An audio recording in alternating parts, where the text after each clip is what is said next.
आपकी एस्ट्रोलॉजी क्या कहती है 2026 के बारे में? प्राकृतिक आपदाएं आएंगी, समस्याएं बढ़ेंगी क्योंकि सूर्य क्रोध का भी कारक है। लोग क्रोध में ऐसे फैसले लेंगे जिससे बहुत नुकसान होगा। भारत के संदर्भ में भी मार्च से लेकर अक्टूबर तक स्थिति बहुत अच्छी नहीं है। राहु शतभिषा नक्षत्र में है। बहुत लोगों का एक आंदोलन दिखाई देता है, किसी न किसी क्रांति में, किसी न किसी आंदोलन में आपको नजर आएंगे। तो इस वर्ष भी स्थिति बहुत अच्छी नहीं है। 2026 हमारे माननीय प्रधानमंत्री मोदी जी के लिए कैसे रहने वाला है? कुछ आपसी षड्यंत्र, पार्टी में एक फूट की स्थिति दिख रही है। बीजेपी में ही कुछ लोग ऐसे होंगे जो उनके अगेंस्ट हो सकते हैं और मार्च के बाद थोड़ा सा उनकी हेल्थ भी खराब होती नजर आ रही है। राहुल गांधी जी का आने वाला समय कैसा रहेगा? कि उन्होंने बहुत मेहनत की है, बहुत सारी पदयात्राएं की है। सेकंड भाव में राहु बैठा हुआ है। एक श्रापित कुंडली मुझे नजर आती है कि कहीं ना कहीं कोई श्राप है, जो कि आप देखिए प्रियंका जी में भी चंद्रमा नीच का है, राहुल जी की कुंडली में भी नीच का चंद्रमा है। वो कितना भी प्रयास कर ले, होता है एक श्राप क्या प्रधानमंत्री तक नहीं पहुंच सकते। तो इनकी कुंडली में जो नीच का चंद्रमा है वो कहीं ना कहीं से मात्र दोष लेकर आया है। जो अब NRI हो चुके हैं या फिर काम करने के लिए USA गए हैं, उनके ऊपर क्या क्या संकट आने की आपको लगता है कि 2026 में या फिर आने शुरू हो गए हैं? काफी लोगों की नौकरियां भी जा रही हैं और संकट बिल्कुल साफ साफ नजर आना शुरू हो गया है। तो उन्हें अपना कोई विकल्प देख लेना चाहिए।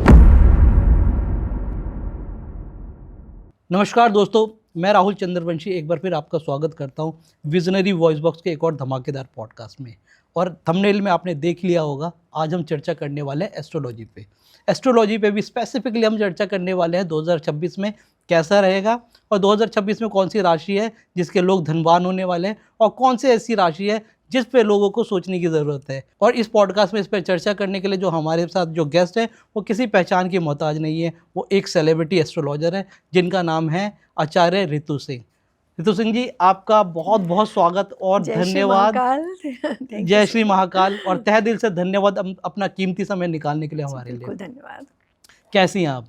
मैं बहुत अच्छी हूँ। आप कैसे राहुल जी? मैं भी बहुत बढ़िया हूँ और मैं बहुत ज़्यादा उत्साहित हूँ आपसे बात करने के लिए, क्योंकि मैंने बहुत सारे पॉडकास्ट आपको देखे और आज मुझे ऐसा लग रहा है कि मेरा एक सपना साकार हो गया आपके साथ पॉडकास्ट करने का। महादेव की कृपा है। बताइए। तो पहले क्वेश्चन की तरफ चलते हैं मैम जी। जैसे कि हम सबको पता है कि 2025 हम सबका कैसा गया, बहुत सारे लोगों के लिए अच्छा और बहुत सारे लोगों के लिए बहुत बुरा, देश और दुनिया दोनों के लिए। तो आपकी एस्ट्रोलॉजी क्या कहती है 2026 के बारे में? देखिए राहुल जी, पहले तो एक बात है कि कोई भी वर्ष ना पूरी तरह से बुरा नहीं होता और पूरी तरह से अच्छा नहीं होता। बिल्कुल। 2025 में भी कुछ ऐसी घटनाएं हुई हैं देश विदेश में, हमारे ही देश में आप देखिए तो कितने कानून और कितनी अच्छी अच्छी चीज़ें हुई हैं। तो हम पूरा तो बुरा नहीं कह सकते और बहुत सारे लोगों के लिए भी पर्सनली बहुत अच्छा गया है। लेकिन जहाँ तक ग्रह गोचर की स्थिति रही, शनि की जो स्थिति रही मीन राशि में गोचर, क्योंकि एक वायु प्रधान ग्रह जब एक जलीय राशि में गोचर करता है, क्योंकि मीन हमारी जलीय राशि है, तो उस टाइम पे इस तरह की घटनाएं होती हैं। जो इतने आपने सुसाइड्स देखे, मर्डर केसेस देखे, आतंकवादी हमला देखा, तो ये इसके पीछे कई सारी वजहें थी। 2026 में देखिए मैं बहुत आश्वासन तो नहीं दे सकती हूँ। सच्चाई तो यही है, क्योंकि अभी जो पिछले साल की स्थितियाँ चल रही हैं ग्रहों की, नक्षत्रों की, वो अभी कंटिन्यूसली होने वाली है पूरे वर्ष।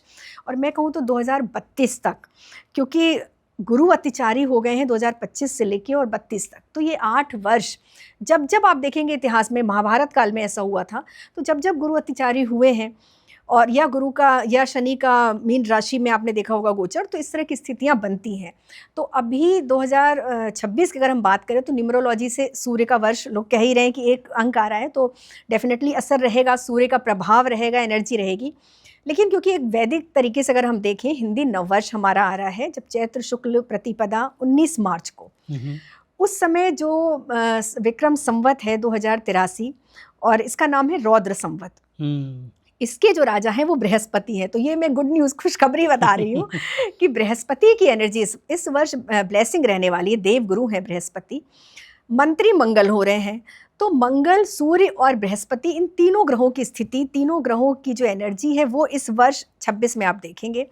तो अगर हम बात करें युद्ध की, सीमा पर हमले की, तनाव की, आतंकवाद की, मर्डर की, सुसाइड्स की, तलाक की बात करें, या फिर हम प्राकृतिक आपदाओं की बात करें, तो वो तो देखिए एज इट इज़ रहने वाली है, इस वर्ष भी बढ़ेगी ही बढ़ेगी। लेकिन कहीं ना कहीं बृहस्पति आ रहे हैं जो बैलेंस करेंगे चीज़ों को। जो स्थिति बहुत नहीं बिगड़ पाएगी जो लोग धर्म से जुड़े होंगे, क्योंकि बृहस्पति का मतलब ही यही है कि धर्म का अब आश्रय आप ले लीजिए। जो हमारे बॉस होते हैं, देखिए जो हमें रूल करते हैं, अगर हम उनके अकॉर्डिंग चलें, उनके मूड के अकॉर्डिंग, तो हमें हमेशा इंक्रीमेंट मिलता रहता है। तो हमारे राजा इस वर्ष बृहस्पति है, तो आप लोग धर्म से अगर जुड़ते हैं, जो जो धर्म का आश्रय लेगा उसके लिए वर्ष अच्छा जाना है। तो मिला जुला वर्ष है, बहुत अच्छा भी नहीं है, बहुत बुरा भी नहीं है, लेकिन स्थितियां खराब होंगी, प्राकृतिक आपदाएं आएंगी, समस्याएं बढ़ेंगी, क्योंकि सूर्य क्रोध का भी कारक है। लोग क्रोध में ऐसे फैसले लेंगे जिससे बहुत नुकसान होगा। और युद्ध की घटनाएं अगर मैं बोलूँ राहुल जी, तो आप पूरे विश्व में कहीं ना कहीं लगातार देखेंगे, जनवरी से लेके। भारत के संदर्भ में भी मार्च के बाद मुझे लग रहा है, जब गुरु मार्गी भी हो रहे हैं, लेकिन उसके बाद भी मार्च से लेकर और अक्टूबर तक स्थिति बहुत अच्छी नहीं है। गुरु राहु शतभिषा नक्षत्र में है। शतभिषा नक्षत्र राहु का जो ऐसा नक्षत्र है कि जो कि बहुत मास को एक तरह से रिप्रेजेंट करता है, बहुत लोगों का एक आंदोलन दिखाई देता है कि बहुत सारे लोग एकजुट होकर किसी न किसी क्रांति में, किसी न किसी आंदोलन में आपको नजर आएंगे। तो इस वर्ष भी स्थिति बहुत अच्छी नहीं है। अच्छा, यानी कि ये वर्ष भी ऐसे ही रहने वाला है जैसा 2025 गया है, मिला जुला सा रहेगा, जिसमें आपको लग रहा है कि वॉर के योग भी बन रहे हैं। वॉर के योग बहुत बने हुए हैं, ऐसे ऐसे देश इन्वॉल्व होंगे जो आपने कभी नहीं सुना होगा कि वॉर में इन्वॉल्व रहे। इस वर्ष ऐसे देश में भी आप वॉर देखेंगे। और हमारे जो नेबर्स हैं, बांग्लादेश है, नेपाल है, आप देखिए इस वर्ष श्रीलंका, नेपाल और बांग्लादेश तीनों अपने जीवन के, मुझे लगता है जो सबसे बुरे दिन है ना, खराब दिन है, वो देखेंगे इस वर्ष। तो हमारे साथ भी वो बुरा रहने वाले हैं या वो आपस में ही अपने आप में आपस में भी रहेंगे, और हमारे साथ भी कोई अच्छी स्थिति नहीं नजर आ रही है, बिल्कुल भी अच्छी नहीं आ रही है। क्योंकि भारत वर्ष की कुंडली भी राहुल आप देखिए तो तीसरे भाव में 5 ग्रहों की युति हो रही है, जो कि हमारे सीमा को रिप्रेजेंट कर रहा है, और गुरु का गोचर चल रहा है वहाँ पर। तो आप देखिए अभी जून के बाद से फिर तीसरे भाव में गुरु आ जाएंगे। तो आप समझिए कि सीमाओं पर तनाव, जैसे हमने ऑपरेशन सिंदूर देखा, तो इस तरह की चीज़ अभी आगे भी देखने को मिलेगी। सीमा पर कोई ना कोई तनाव पाकिस्तान की तरफ से, हमारे जो भी पड़ोसी कंट्री हैं, हमें परेशान करते ही रहेंगे। लेकिन ये अच्छी बात है कि हमारे प्रधानमंत्री बहुत अच्छे तरीके से उससे, मैं उन्हीं पे ही आने वाला था कि अगर हम भारतवर्ष की बात करें और हमारे माननीय प्रधानमंत्री की बात न करें तो हमारी बात अधूरी रह जाती है। तो 2026 हमारे माननीय प्रधानमंत्री मोदी जी के लिए कैसा रहने वाला है? देखिए, मोदी जी के लिए 2026 अच्छा रहने वाला है। देश में अपनी वैश्विक पहचान उनकी है ही, वो और मजबूत होगी, और बहुत सशक्त नेता की तरह उभरेंगे वो, और कोई बड़े डिसीजन भी लेंगे। इस वर्ष मुझे लग रहा है कि जैसे 370 जैसी घटना हुई, इस वर्ष भी कोई ना कोई परिवर्तन कानून में अवश्य होगा, क्योंकि बृहस्पति का वर्ष है। पर्सनली उनका देखा जाए तो, क्योंकि अभी भी उनके अष्टम भाव में गुरु का गोचर चल रहा है मिथुन राशि में, क्योंकि उनकी वृश्चिक लग्न है उनका और राशि भी है, तो स्वास्थ्य को लेके दिक्कत दिख रही है। और कुछ आपसी षड्यंत्र होते हैं ना, कि पार्टी में एक फूट की स्थिति दिख रही है। बीजेपी में ही कुछ लोग ऐसे होंगे जो उनके अगेंस्ट हो सकते हैं, और मार्च के बाद थोड़ा सा उनकी हेल्थ भी खराब होती नज़र आ रही है। लेकिन विश्व के, अगर हम वैश्विक परिप्रेक्ष्य में देखें तो मोदी जी का बहुत अच्छा है ये वर्ष। मैम, ऐसा मैंने बहुत सारे न्यूज़ चैनल पे या फिर पॉडकास्ट में सुना भी है कि मोदी जी इस साल यानी 2026 में हो सकता है कि वो रिज़ाइन करें और उनका जो नेतृत्व है वो योगी जी संभाले। तो इसके क्या आशंका आपको लगती है? जो मेरा आकलन है उस हिसाब से ऐसी कोई स्थिति नहीं बन रही, ऐसी कोई स्थिति नहीं है, बिल्कुल भी नहीं बन रही। और मुझे नहीं लगता 2029 से पहले मोदी जी का कहीं से भी कोई रिटायरमेंट है। लेकिन 2029 के बाद भी अगर गवर्नमेंट की अगर हम बात करें, अब वो बीजेपी की ही रहने वाली है, बीजेपी की ही रहने वाली है, और उसका नेतृत्व हो सकता है कि योगी जी करें। इसके क्या योग है? 10%। लेकिन अभी तो मोदी जी के सितारे बहुत बुलंद हैं। अच्छा, तो अगर हम योगी जी के संदर्भ में अगर बात करें, उनका आने वाला साल जो है 2026 वो कैसा रहने वाला है? देखिए, योगी जी की जो कुंडली है सिंह लगन की है, शुक्र की महादशा चल रही है, और उनके ना 12वें भाव में केतु है, जो कि पोषक का कारक है। तो योगी जी की एक भूमिका, मुख्यमंत्री बहुत अच्छे हैं, लेकिन आपने देखा होगा कि गोरक्ष पीठ के पीठाधीश्वर हैं, और उनका वो रोल ज़्यादा प्रोमिनेंट दिखता है जनता में, कि वहाँ जब भी ज़रूरत होती है मौजूद रहते हैं। साल में भी कई बार आपने देखा होगा कि गोरक्ष पीठ उनका जाना, और एक योगी की भूमिका बहुत ज़्यादा है, क्योंकि उनकी कुंडली में दशम भाव में सूर्य, शनि हैं, चंद्र हैं। अब देखिए, वहाँ पर ना एक योग ऐसा है थोड़ा सा कि बहुत अच्छी बात है कि वो राजनीति में बहुत आगे बढ़ेंगे, लेकिन जो प्रधानमंत्री वाली बात है वो मुझे अभी नहीं लग रहा ऐसा कि योगी जी का 2029 में भी मुझे ऐसा नहीं लग रहा कि अभी योगी जी के प्रधानमंत्री बनने के योग है। लेकिन हाँ, 27 के चुनाव में भारी बहुमत से योगी जी जीतने वाले हैं, मुख्यमंत्री योगी जी ही रहने वाले हैं। अभी कम से कम 3 कार्यकाल योगी जी का फिक्स है अभी। अच्छा मैम, जब भी हम एस्ट्रोलॉजी पे मोदी जी की या फिर योगी जी की बात करते हैं तो लोग ना कमेंट में मेंशन करते हैं कि हम बीजेपी सपोर्टर है। हाँ। जैसे कि ऐसा बिल्कुल भी नहीं है, हम तो सारी पार्टी को एक ही नज़र से देखते हैं। मैं चाहता हूं कि हम राहुल गांधी की भी बात कर लेते हैं कि राहुल गांधी जी का आने वाला समय कैसा रहेगा, क्योंकि आने वाले टाइम में यानी जो समय बीत गया उसमें उन्होंने बहुत मेहनत की है, बहुत सारी पदयात्राएं की है और धीरे धीरे उनकी छवि बदलती भी नजर आ रही है। बहुत ज़्यादा बदल रही है। आपने देखा होगा 2023 से जब से उनकी मंगल की महादशा लगी है, बहुत उनकी छवि में परिवर्तित हुई है और बहुत अच्छे नेता के रूप में पार्टी को बहुत आगे ले जाएंगे। जनता से बहुत कनेक्ट है। मकर लगन की कुंडली है। देखिए उनकी कुंडली में ना जो नीच का चंद्रमा है, एक तो वो उनको कभी भी जो वो निर्णय लेते हैं उसमें दिक्कत आ जाती है। सेकंड भाव में राहु बैठा हुआ है, तो जब वाणी भाव में राहु होता है तो थोड़ा सा ना हम वाणी पर नियंत्रण नहीं रहता है। जब भी उनकी वाणी अनियंत्रित हो जाती है और उनकी छवि खराब हो जाती है। और कहीं ना कहीं उनकी कुंडली, राहुल जी, मैंने जो एनालिसिस की उनकी और प्रियंका जी की, तो एक होता है ना एक श्रापित कुंडली मुझे नजर आती है कि कहीं ना कहीं कोई श्राप है। जो कि आप देखिए प्रियंका जी में भी चंद्रमा नीच का है, राहुल जी की कुंडली में भी नीच का चंद्रमा है। वो कितना भी प्रयास कर ले, एक होता है ना एक श्राप कि आप प्रधानमंत्री तक नहीं पहुंच सकते, आप कितना भी प्रयास कर लें। राजयोग है, क्योंकि देखिए पैदा हुए प्रधानमंत्री वाले घर में। इंदिरा गांधी जी के समय की कोई ऐसी स्थिति, देखिए हम बोलते हैं ना कि पितृदोष आना, कुंडली में मातृ दोष आना, तो इनकी कुंडली में जो नीच का चंद्रमा है वो कहीं ना कहीं से मातृ दोष लेकर आया है। तो मुझे लगता है उसकी बहुत आवश्यक, आप एक तरह से कह सकते हैं कि ये अभिमन्यु है अपनी पार्टी के लिए, जो कि घिरे हुए हैं कुछ चीज़ों में।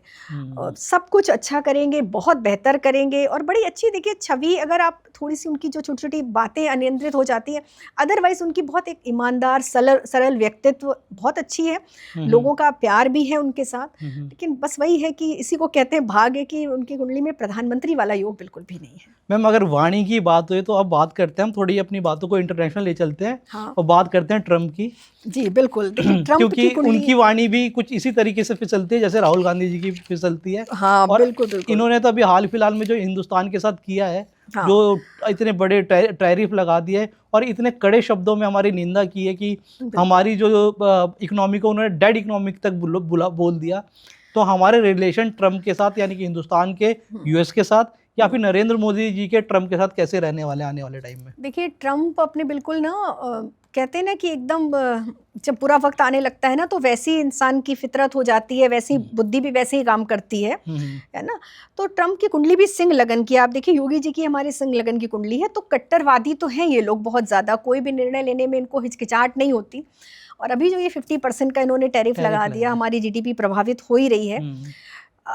अब जो ये ट्रम्प के विषय में बात हो रही है कि ये अपना कार्यकाल पूरा कर पाएंगे कि नहीं, तो देखिए कार्यकाल तो इनकी कुंडली में योग है, क्योंकि मंगल एक तो लग्न में बैठा हुआ है, शनि शुक्र की स्थिति है 12वें भाव में, और अभी इनके 12वें भाव में गुरु भी गोचर कर रहे हैं। तो अभी इनकी विदेश नीति तो अच्छी रहेगी, ये बहुत कंट्रोलिंग उसमें आएंगे। लेकिन अगर बात करें कि इनका रिटायरमेंट ना ऐसा होगा, मतलब जब ये पद छोड़ेंगे 3 साल बाद, तो कहते हैं ना कि एक छवि बहुत ही एक क्रूर और एक मतलब होता है ना विलासी नेता की, और कहीं ना कहीं कोई स्कैंडल भी 2026 में ट्रम्प को लेकर आना ही आना है, आप निश्चित समझ लीजिए। जैसे पूर्व में आया था स्कैंडल, तो खैर इनका तो रिश्ता ही है, लेकिन कोई बड़ा जो कि छवि अंतर्राष्ट्रीय तौर पे खराब होगी।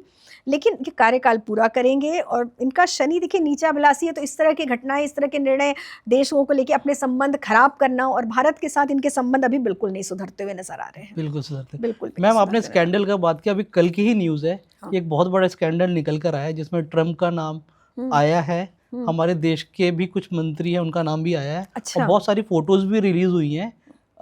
एक बहुत बड़े व्यापारी थे, हुआ करते थे यूएस में, उन्होंने एक आइलैंड खरीदा हुआ था, वहाँ पे बहुत सारे सेलिब्रिटी को इनवाइट करते थे और उन वहाँ पे फिर अलग अलग तरीके की सर्विसेज उनको प्रोवाइड करते थे, और उनकी बहुत सारी वीडियो फोटोज बाहर आ गई हैं। तो अच्छा। जैसा भी आप बता रही हैं वो हाँ तो स्टार्ट। बिल्कुल योग तो देखिए इनका बना हुआ है अभी देखा जाए तो जब से ये राहु आए शतभिषा में तो नवंबर से ही योग इनका बना हुआ है। नवंबर से मैंने एक बोला भी था पहले कि 11 अक्टूबर 2026 के बीच में, मतलब अक्टूबर 2025 से और अक्टूबर 2026 के बीच में ट्रंप की स्थिति में कोई ना कोई इनका छवि को प्रभावित करने वाली घटना होगी। तो आप बता ही रहे वो हो स्टार्ट हो गई है, वो स्टार्ट स्टार्ट है। हो गई है। हाँ तो बिल्कुल। ऐसा माना जाता है कि हिंदुस्तान के और अमेरिका के रिश्ते आने वाले समय में भी सुधरते हुए नजर अभी नहीं आ बिल्कुल रहे। नहीं आ रहे, जब तक ट्रंप रहेंगे पद पर तब तक नहीं लग रहा कि सुधरेंगे। मैम अब हमारे जो व्यूअर्स हैं जो यूएस में रह रहे हैं, जी। जो अब एनआरआई हो चुके हैं या फिर काम करने के लिए यूएस से गए हैं, उनके ऊपर क्या क्या संकट आने की आपको लगता है कि 2026 में या फिर आने वाले आने शुरू हो गए हैं राहुल जी। इवन मेरे जो क्लाइंट्स हैं बाहर के, पिछले हफ्ते 10 दिन से जो बात हो रही है तो काफ़ी लोगों की नौकरियां भी जा रही हैं और संकट बिल्कुल साफ साफ नज़र आना शुरू हो गया है। तो उन्हें अपना कोई विकल्प देख लेना चाहिए, किसी भी देश में या भारत में वापस विकल्प ज़रूर देख लें, क्योंकि ट्रंप का जो समय चल रहा है ना, बृहस्पति में शुक्र की दशा चल रही है, शुक्र है 12वें भाव में, तो कोई भी डिसीजन ये कभी भी ले सकते हैं किसी भी तरह का, जो बहुत प्रभावित करेगा वहाँ पे रहने वाले लोगों के लिए। ठीक है। तो और केतु चंद्र इनके चतुर्थ भाव में है, जिसको हम कहते हैं ना कि बिल्कुल अगर हम अपनी भाषा में बोले तो हम सन की योग बोलते हैं इसको हम केतु चंद्र की स्थिति को, कि ऐसे लोगों का ना आप कुछ नहीं बोल सकते कि कब क्या डिसीजन ले रहे हैं, अनप्रेडिक्टेबल होते हैं। तो भाई इनका आपको विकल्प देख लेना चाहिए, पहले से ही आप तैयारी कर लीजिए। और ख़ास तौर से बृहस्पति का वर्ष है तो स्टूडेंट्स के लिए भी अच्छा नहीं है, जो बच्चे पढ़ रहे हैं बाहर उनके वापस आने की बहुत संभावनाएं हैं। तो अब इससे है तो हमारी हिंदुस्तान की सिचुएशन और ख़राब हो जाएगी, क्योंकि जो लोग वहाँ पे जॉब कर रहे हैं अगर उनकी जॉब गई तो वो वापस हिंदुस्तान आएंगे। यहाँ पे ऑलरेडी बहुत ज़्यादा बेरोजगारी है। स्टूडेंट जो बाहर पढ़ने गए हैं उनके पेरेंट्स इतना पैसा इन्वेस्ट कर चुके हैं ऑलरेडी उनके ऊपर, वो वापस यहाँ आकर फिर पढ़ाई स्टार्ट करेंगे। बहुत बड़ी तो मुझे तो ऐसा लग रहा है कि बहुत बड़ी पॉपुलेशन है जो आने वाले समय में डिप्रेशन में जाने वाली है। बिल्कुल, क्योंकि पैसे की कमी किससे सबसे पहले किसी के पास अगर कुछ आता है तो वो डिप्रेशन ही आता है। आज के टाइम में सुसाइडल थॉट्स लोगों के बढ़ जाते हैं, रिश्ते खराब होने स्टार्ट हो जाते हैं। बिल्कुल, क्योंकि स्ट्रेंथ नहीं रही ना। एक तो ऐसी अपब्रिंगिंग हो रही है बच्चों की, इतनी कमज़ोर अपब्रिंगिंग हो रही है ना कि थोड़ी सी भी प्रॉब्लम आई तो उनको दो ही रास्ते दिखाई देते हैं, सुसाइड कर लेना, मतलब गिव अप कर देना।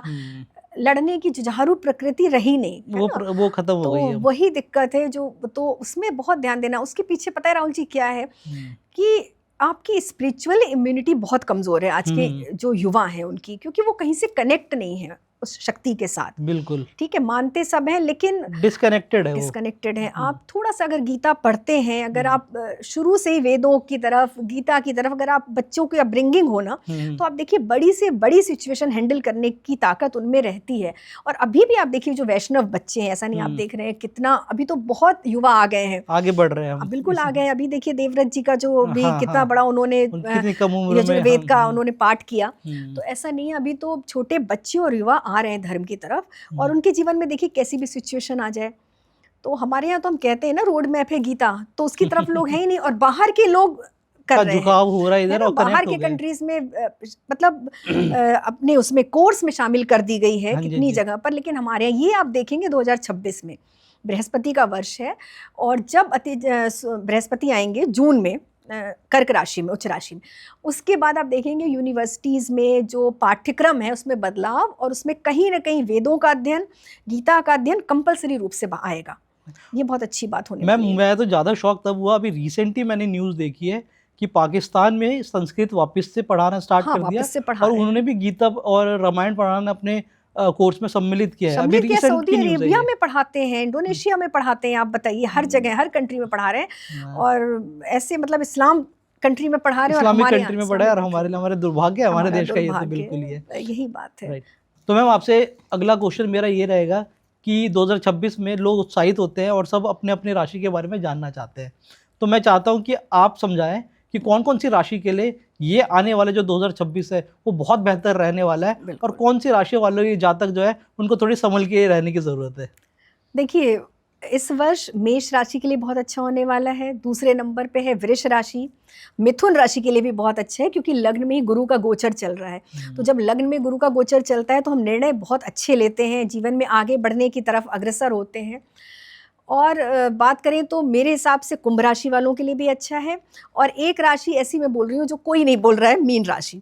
मीन राशि के लिए भी वर्ष बहुत अच्छा होने वाला है, क्योंकि वर्ष की शुरुआत में ही उनके दशम भाव में 4 ग्रहों का गोचर हो रहा है।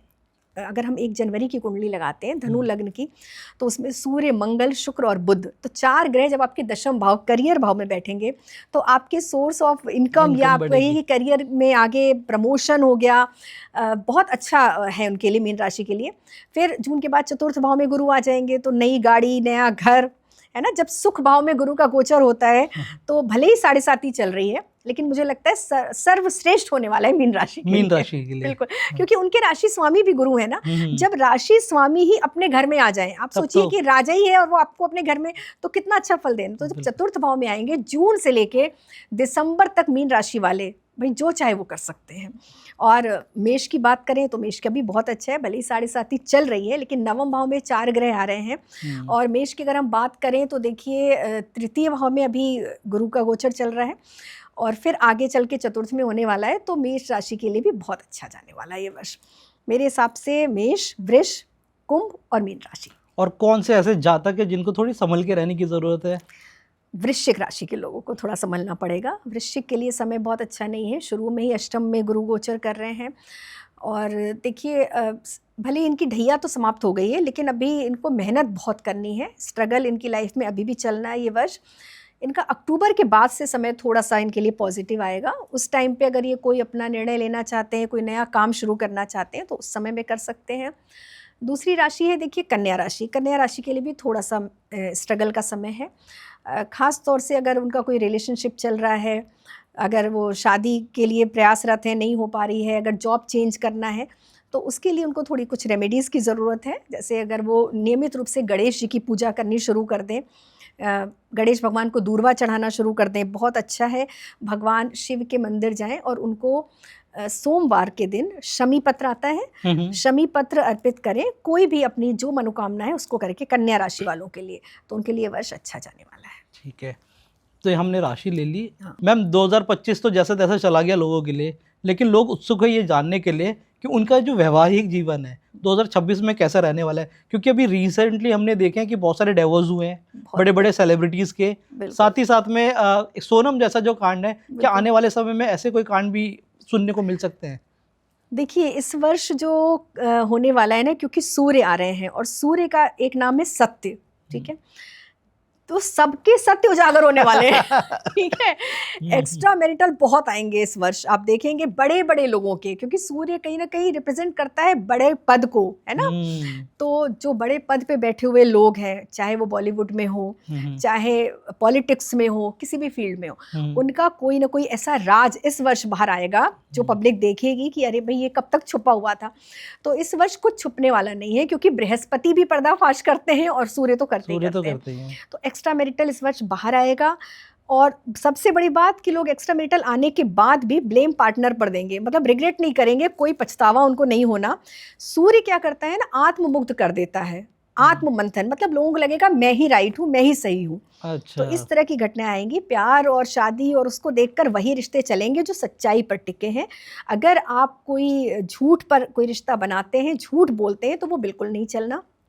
डिवोर्स बहुत होंगे, क्योंकि सूर्य में इंसान थोड़ा सा सेल्फिश हो जाएगा। सबको लगेगा, पत्नियों को भी ये लगेगा कि भाई मेरी सेल्फ रिस्पेक्ट है ना सर्वोपरि है। वो अभी चल भी रहा है, इस वर्ष थोड़ा और ज़्यादा आप देखेंगे कि कोई बिल्कुल कॉम्प्रोमाइज़ के मूड में इस वर्ष नहीं रहने वाला है, बिल्कुल भी नहीं। तो चाहे 2 महीने हुए हो शादी के, उसके बाद ही आप डिवोर्स देखना शुरू कर सकते हैं, मतलब डिवोर्स होने ही होने हैं। और सेकंड है कि देखिए मिथुन राशि की बात करें, कर्क राशि की बात करें, तो इन 2 राशि के जातकों के लिए शादी का योग बहुत अच्छा बना हुआ है। तो इनकी अगर शादी नहीं हो रही थी तो शादी का योग है। वृष वालों को एक अच्छा रिलेशनशिप मिल सकता है, अच्छा पार्टनर मिल सकता है। मकर वालों को पार्टनर मिल सकता है और कर्क राशि वालों को भी मिल सकता है। तो इनके लिए अच्छा है रिलेशनशिप, लेकिन सच्चाई को रखेंगे तभी चलेगा। किसी न किसी बॉलीवुड का भी कोई बहुत बड़ा मतलब कोई बड़ा सेलिब्रिटी है, स्टार है, उससे जुड़ी भी कोई खबर आ सकती है, इस तरह की थोड़ा सच्चाई वाली। मैम अगर आप क्या नाम लेना या फिर कुछ ऐसा हिंट देना चाहिए जो लोग गेस करें कमेंट बॉक्स में? देखिए जो अच्छा दो चीज़ें दिख रही हैं। एक तो ये दिख रहा है कि किसी बड़े स्टार का कमबैक होने वाला है, जैसे आपने अभी देखा अक्षय खन्ना का। अक्षय खन्ना का तो इस तरह का कमबैक 100% होगा किसी बड़े सिंगर का जिसकी आवाज़ अभी नहीं हम सुन रहे हैं, लाइक उदित नारायण हो गए, इस तरह की कोई आप दोबारा से देखेंगे बिल्कुल लाइमलाइट में उस सिंगर को, है ना। और कोई सेलिब्रिटी लाइक गोविंदा हो गए, है ना। इस तरह इनके टाइम के जो लोग हैं। और एक न्यूज़ कोई ख़राब आने वाली है कि क्योंकि सूर्य का वर्ष है और किसी जो बड़ी उम्र के, जैसे हमने धर्मेंद्र को खोया, तो इस वर्ष भी इस तरह बिल्कुल पूरे योग बने हुए हैं कि किसी बड़े सेलिब्रिटी को हम खोएंगे। और एक भविष्यवाणी ये है कि किसी भी पॉलिटिकल बड़ा नेता जिसका पूरा वर्चस्व है, वो पद पे रहते हुए ही उसके साथ भी कुछ न कुछ इस तरह की स्थिति नज़र आ रही है। अच्छा, बिल्कुल मैम। जो श्रोता है हमारे, जो व्यूअर्स है, वो शेयर मार्केट में बड़ा इंटरेस्टेड होते हैं। आज के टाइम में लोगों का झुकाव भी बहुत बढ़ गया है शेयर मार्केट की तरफ से, और बहुत ही वॉलेटाइल है मार्केट ये। तो 2026 कैसा रहने वाला है शेयर मार्केट को लेकर? देखिए बहुत अच्छा तो ऐसा नहीं है। 2026 मार्च तक तो इन्हें कोई बहुत रिस्पांस नहीं मिलने वाला है, अभी जैसा है वैसे ही रहेगा। लेकिन जून के बाद जब बृहस्पति का गोचर होगा, और उस टाइम पे जून से लेकर और अक्टूबर तक का समय शेयर मार्केट के लिए बहुत अच्छा है। तो जो भी इन्वेस्टमेंट करना है वो उसी समय करना चाहिए इनको। तो ऐसे ही रहेगा, ऊपर नीचे, शुरुआत में नीचे, फिर ऊपर, फिर अक्टूबर के बाद फिर थोड़ा सा ढलान की तरफ है। और मैम गोल्ड को आजकल लोग बहुत ज़्यादा देख रहे हैं, और गोल्ड आसमान छूते जा रहे हैं इसके प्राइस। आने वाले समय में भी कुछ ऐसे ही रहने वाला है, पार जाने वाला है। आसमान के भी पार जाने वाला है। देखिए बृहस्पति जब आ रहे हैं राजा बन के, और सूर्य, दोनों ही गोल्ड को कहीं ना कहीं। तो अभी 2026 में जो स्थितियां बन रही हैं, 2 लाख क्रॉस करने की बन रही है लास्ट टाइम भी मैंने बोला था शुरू में ही 1 लाख तक का। तो इस बार 100% 2 लाख तक जाएगा सोना। यानी कि अभी भी इन्वेस्ट करने के लिए सबसे बेस्ट क्योंकि मेटल, और आपको एक चीज़ और बताऊँ, मेटल में आप गोल्ड तो ठीक ही है, लेकिन इस वर्ष आप कॉपर को भी देखेंगे। कॉपर है, पीतल है, इस तरह के मेटल का ये वर्ष है। तो मेटल का जो कारोबारी हैं, जो उनका कारोबार है, वो बहुत अच्छा चलने वाला है। और जिनको इन्वेस्ट करना है वो भी इन्वेस्ट कर सकते हैं। मेटल में आप देखेंगे कि कॉपर का दाम इतना कभी नहीं बढ़ा जितना इस बार बढ़ने वाला है। हम यहाँ तो शेयर मार्केट की बात हमने कर ली, कौन कौन सी ऐसी इंडस्ट्रीज है जो 2026 में अच्छा करने वाली है? देखिए मेडिकल बहुत अच्छा जाने वाला है। सूर्य का वर्ष है, तो मेडिकल फील्ड में कुछ नया अचीवमेंट, कुछ नए एक्सपेरिमेंट्स और अच्छे हॉस्पिटल्स बनना बहुत अच्छा है। दूसरी बात है एग्रीकल्चर के लिए बहुत अच्छा है।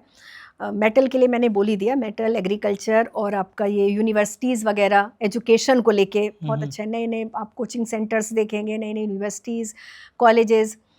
और दूसरा ये वर्ष धर्म का भी है, तो आप इतने मंदिर बनते हुए देखेंगे इस वर्ष। बहुत सारे मंदिर बनेंगे, छोटे बड़े, और मतलब कुछ ऐसा लग रहा है कि इस वर्ष जैसा अभी राम मंदिर का निर्माण हुआ, तो आगाज हो जाएगा इस वर्ष 100% काशी या मथुरा में। अच्छा, बिल्कुल होना है। चलिए, ये तो बहुत बड़ी, बृहस्पति ये करके ही जाएंगे। तो बिल्कुल, धर्म करके जाना भी चाहिए। धर्म की स्थापना तो हो ही रही है, स्टार्ट तो हो ही गई है। इस वर्ष बहुत धर्म में आप देखेंगे, एस्ट्रोलॉजर्स के लिए बहुत अच्छा है, धर्म गुरुओं के लिए बहुत अच्छा है। तो जो लोग जुड़े हुए हैं इससे, लेकिन इसमें बस एक चीज़ है कि आप आगे चल के थोड़ा जून के बाद धार्मिक उन्माद, एक ना कट्टरपंथ जो होता है ना, कट्टरपंथ, किसी न किसी धार्मिक स्थल पर, कोई ज्योतिर्लिंग है हमारा, कोई तीर्थ स्थल है, वहाँ पर आप कुछ इस तरह की घटनाएं हैं कि जहाँ जन समुदाय इकट्ठा हो रहा है, और कुछ इस तरह की घटनाएं धर्म को लेकर। मैम जैसे भी आपने बताया कि विश्वविद्यालय ज़्यादा बनेंगे, इस एजुकेशन सेक्टर में बूम आएगा। मैम एक दूसरी पहलू भी है जहाँ पे लोग बेरोजगार भी होते चले जा रहे हैं, बेरोजगारी भी अपने चरम सीमा पर है हिंदुस्तान में। तो 2026 में आपको क्या लग रहा है कि ये कुछ बेहतर होते हुए नज़र आ रहा है, या फिर सिचुएशन वैसी की वैसी रहेगी, या फिर इससे भी ख़राब होती चली जाएगी? मुझे लग रहा है कि इससे भी ख़राब हो रही है, क्योंकि एआई जिस तरह से आ रहा है, जिस तरह से बढ़ रहा है, तो नौकरियां तो एआई ने बहुत सारी खत्म ही कर दी। तो अभी बेरोजगारी में है, अभी लोगों को जॉब की समस्या आएगी, इस वर्ष भी आएगी। कुछ लोगों की नौकरियां लगेंगी भी, जिनका सूर्य मजबूत है, जो सूर्य की आराधना कर रहे हैं, उनकी नौकरियां लगेंगी।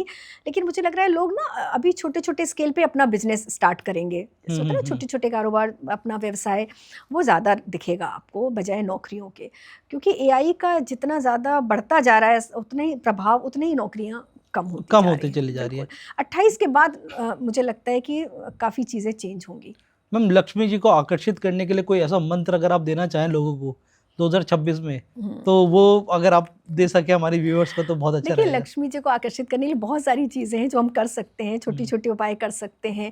सबसे अच्छा है कि आप श्री सूक्त का अगर पाठ करते हैं, जिनके घर में आप देखेंगे श्री सूक्त सुबह सुबह महिलाएं उठ के और ऑडियो लगा देती हैं, मंत्र लगा देती हैं, आप देखिए उनके घर में लक्ष्मी स्थिर रूप से वास करती हैं।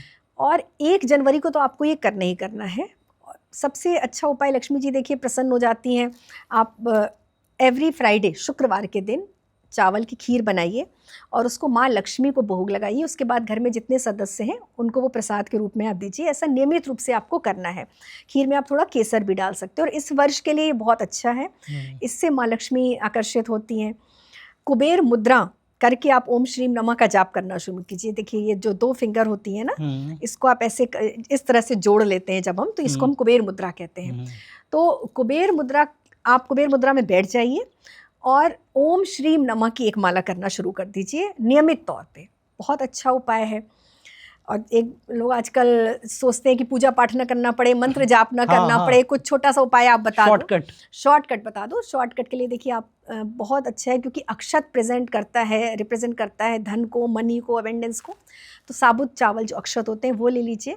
उसमें आपको 6 की संख्या में चांदी के सिक्के डालने हैं। अगर चांदी के नहीं है तो कोई भी सिक्के ले लीजिए और उसको आप एक पोटली बना लीजिए, लाल हरे रंग की या फिर गोल्डन कलर की। उसमें आपको वो सिक्के और चावल भरना है और एक दिन माँ लक्ष्मी के चरणों में रख दीजिए अपने घर के मंदिर में। दूसरे दिन उठा के आप तिजोरी में रख दीजिए या पर्स में भी रख सकते हैं।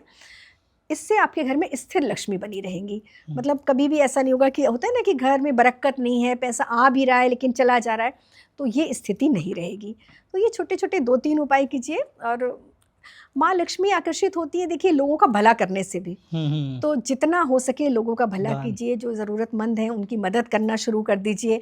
जो आपकी पॉकेट अलाउ करती है, जो आप में जितनी सामर्थ्य है उतने सामर्थ्य से आप लोगों की थोड़ी मदद करना शुरू कर दीजिए। बिल्कुल मैम। अब एक टोटका जो बहुत ज़्यादा फेमस है आपका, मैंने पर्सनली उसको सुना है बहुत बार।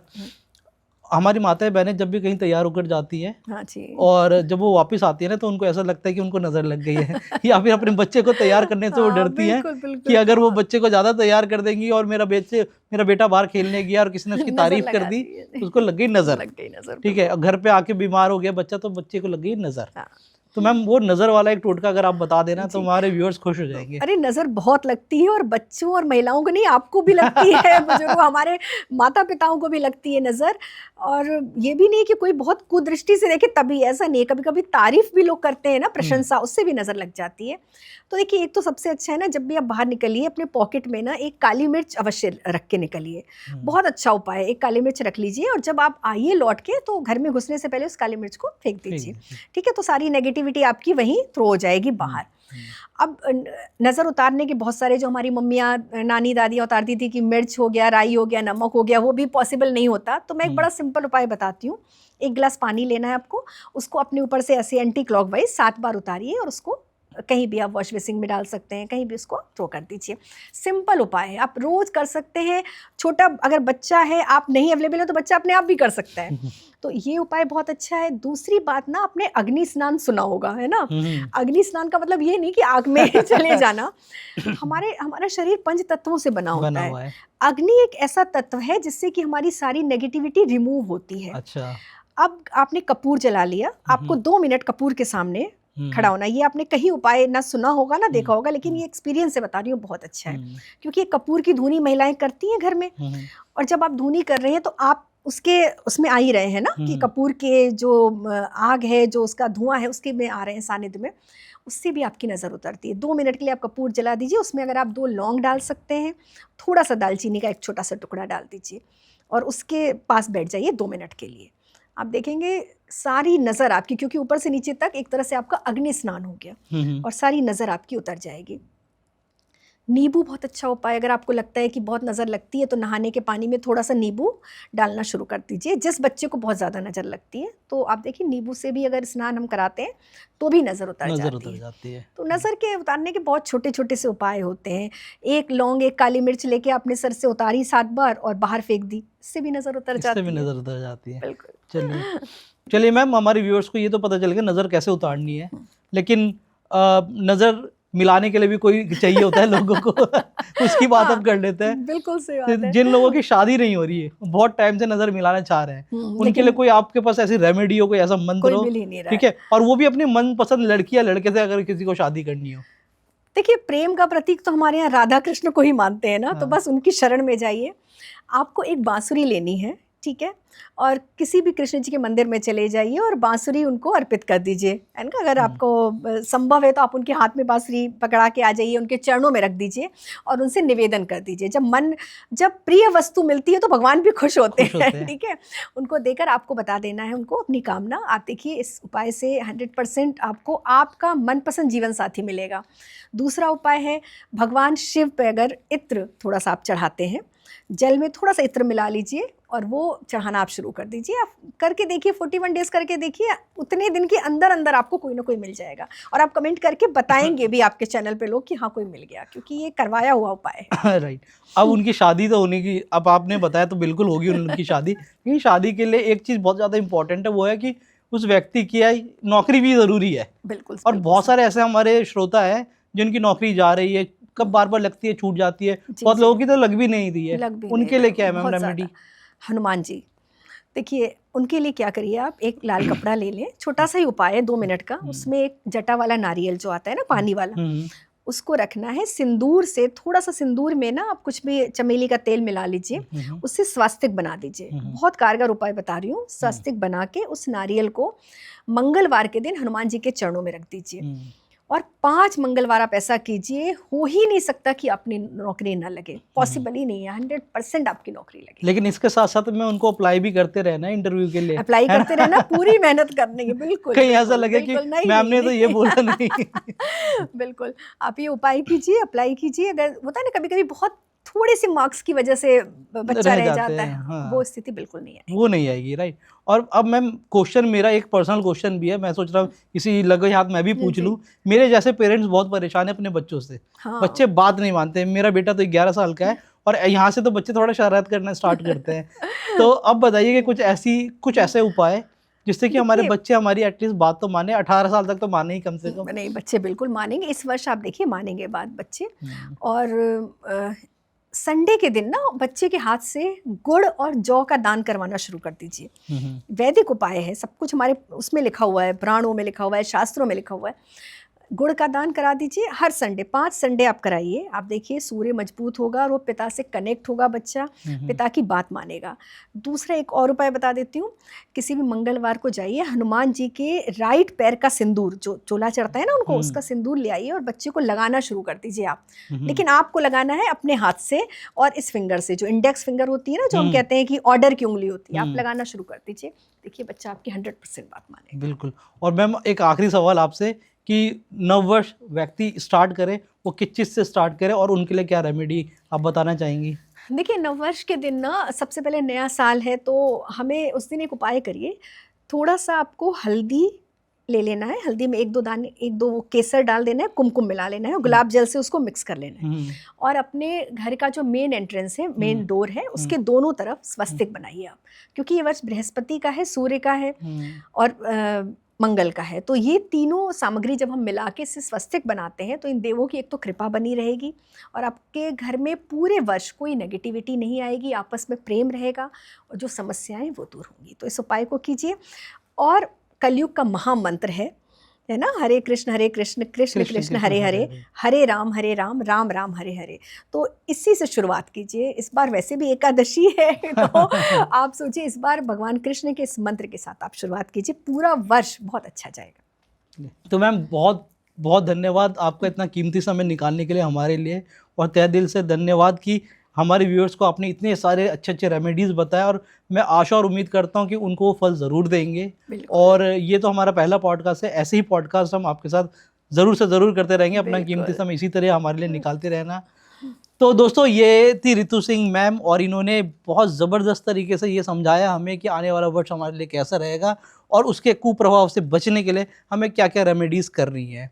तो इसी तरीके के पॉडकास्ट को एंजॉय करने के लिए हमारे चैनल को ज़रूर से ज़रूर सब्सक्राइब करें। और अगर आप चाहते हैं रितु सिंह मैम से कनेक्ट करना तो इनकी जो भी डिटेल्स है वो मैं अपने डिस्क्रिप्शन में मेंशन कर दूंगा। ज़रूर से ज़रूर इनका इंस्टा पेज फॉलो कीजिए और कमेंट कीजिए और मैम आपके साथ ज़रूर से ज़रूर कनेक्ट करेगी। आने वाला वर्ष आप सभी लोगों के लिए बहुत ज़्यादा फलदायक हो। तब तक के लिए tata bye bye, take care.